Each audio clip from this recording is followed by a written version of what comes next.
Hi ಎಲ್ಲರಿಗೂ ನಮಸ್ಕಾರ. Sai healthy ಕಿಚನ್ಗೆ ಸ್ವಾಗತ. ನಾನು ಒಂದು ಹೆಲ್ದಿ ಆ್ಯಂಡ್ ಟೇಸ್ಟಿ ಸೊಪ್ಪಿನ ಪಲ್ಯ ಮಾಡ್ತಾಯಿದ್ದೀನಿ. ಈ ಪಲ್ಯ ನಿಮಗೆ ಇಷ್ಟ ಆದಲ್ಲಿ ಒಂದು ಲೈಕ್ ಮಾಡಿ, ಶೇರ್ ಮಾಡಿ, ಕಮೆಂಟ್ ಮಾಡಿ, ಮತ್ತು ನಮ್ಮ ಚಾನಲ್ಗೆ ಸಬ್ಸ್ಕ್ರೈಬ್ ಆಗಿ. ಕುಕ್ಕಿಂಗ್ ಆಯಿಲ್ನ ಹಾಕ್ಕೊಳ್ತಾ ಇದ್ದೀನಿ. ಕಡಲೆಕಾಯಿ ಎಣ್ಣೆ ಇದು. ಅದು ಬಿಸಿ ಆದಮೇಲೆ ಸಾಸಿವೆ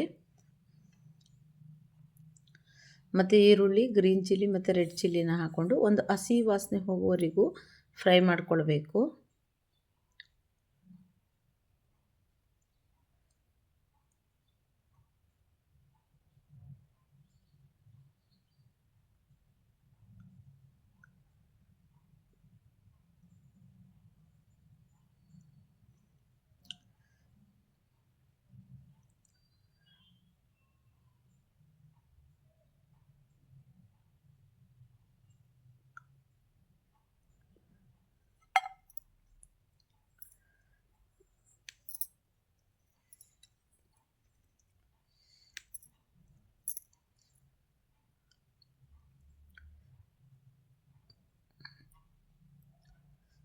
ಮೊಳಕೆ ಕಟ್ಟಿದ ಹೆಸರು ಕಾಳನ್ನ ಸೇರಿಸ್ಕೊಳ್ತಾ ಇದ್ದೀನಿ. ಹೆಸರು ಕಾಳು ಬಳಸೋದ್ರಿಂದ ನಮಗೆ ರೋಗ ನಿರೋಧಕ ಶಕ್ತಿ ಹೆಚ್ಚಾಗುತ್ತೆ, ಹೆಚ್ಚು ಪ್ರೋಟೀನ್ ಸಿಗುತ್ತೆ, ಮತ್ತು ಕಬ್ಬಿಣದಂಶ ಸಿಗುತ್ತೆ.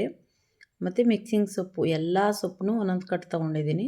ಮೆಂತ್ಯ, ಪಾಲಕು, ಸಬ್ಬಸಿಗೆ, ಮತ್ತು ಕೀರೆ, ಮತ್ತು ದಂಟು, ಒಂದು ಹಿಡಿಯಷ್ಟು ನುಗ್ಗೆ ಸೊಪ್ಪು, ಎಲ್ಲ ಸೊಪ್ಪು ಸೊಪ್ಪು ಬಳಸೋದ್ರಿಂದ ರೋಗ ನಿರೋಧಕ ಶಕ್ತಿ ಹೆಚ್ಚಾಗುತ್ತೆ, ಮತ್ತು ಹಿಮೋಗ್ಲೋಬಿನನ್ನು ಹೆಚ್ಚು ಮಾಡಲು ಸಹಾಯ ಮಾಡುತ್ತೆ, ಮತ್ತು ಕಣ್ಣಿನ ಆರೋಗ್ಯ ಇಂಪ್ರೂವ್ ಆಗುತ್ತೆ ಟೋಟಲ್ ಆಗಿ.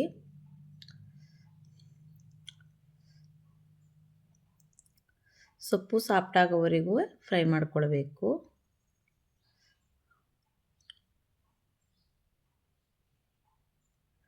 ನೀವು ವಾರದಲ್ಲಿ 3 ದಿನ ಮಾಡಿಕೊಂಡ್ರೆ ಸಾಕು ಈ ಸೊಪ್ಪಿನ ಪಲ್ಯನ. ಎಷ್ಟೋ ಕಾಯಿಲೆಗಳು ಅವಾಯ್ಡ್ ಆಗುತ್ತೆ.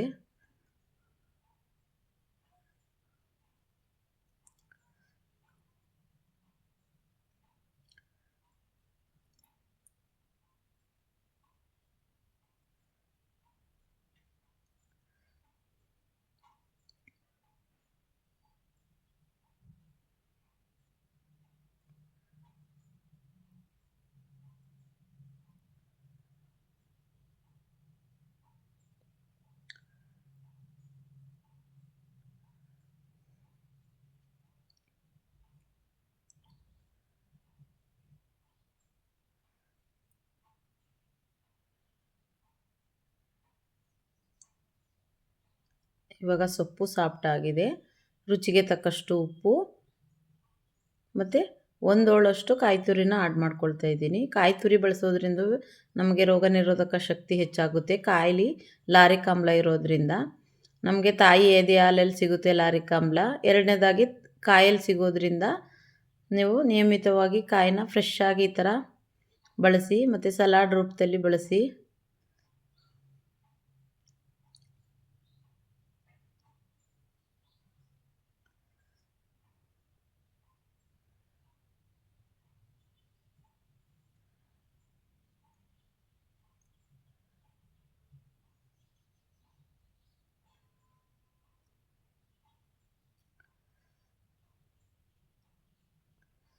ಇವಾಗ ಸ್ಟವ್ನ ಆಫ್ ಮಾಡಿದ್ಮೇಲೆ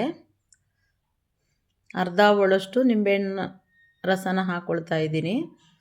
ನೋಡಿ, ಈ ಥರ ನಿಂಬೆ ರಸ ಬಳಸೋದ್ರಿಂದನೂ ಸಹ ರೋಗ ನಿರೋಧಕ ಶಕ್ತಿ ಹೆಚ್ಚಾಗುತ್ತೆ.